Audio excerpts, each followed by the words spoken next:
There was a clear message from Mayor Don Iveson in regards to the priorities set out for the 2015 and 16 year. Provincial funding is needed to keep up with the growing population and economy. He says that the city cannot afford to fall behind again. Melissa McLean is a NAIT student who moved to Edmonton last year from Cape Breton. Her reasons for moving here were simple. Unfortunately, the economy back home isn't so great. It's really hard to find work. It's just kind of like a dying thing home right now. And there's lots of jobs and opportunities out here. There are many reasons why people come to Edmonton. For some, it's because of the growing economy and the need for work. And for others, it's the education system.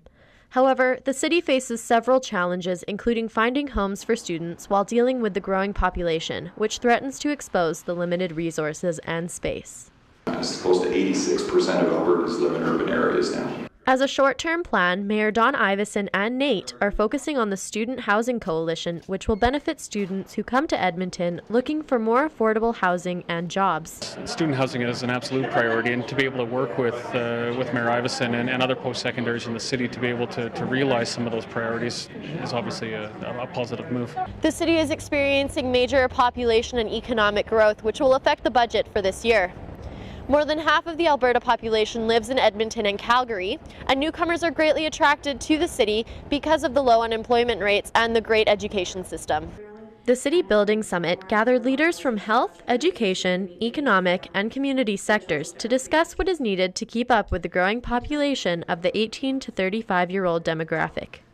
Melissa thinks the proposed changes will help others in her situation. I know a lot of people from Nova Scotia that come out here, but a lot of them are out here for the trades and stuff.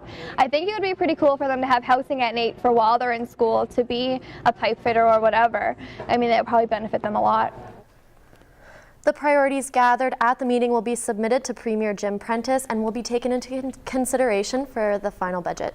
Lydia, we talked about some of the short-term goals, but what are some of the long-term goals that came out of the summit meeting? For the long-term goals, the mayor wants to see the money directed towards education, which will include a full-day kindergarten class, as well as fund a new healthcare center, which improves data and research. When will Edmontonians begin to see the changes? Well, there is a work plan developed, however, there's no timeline as of yet. Councillors say that they will have a better idea of what they're looking at once the budget is finalized. Thanks, Lydia. That's Lydia Ward reporting live from our news center tonight.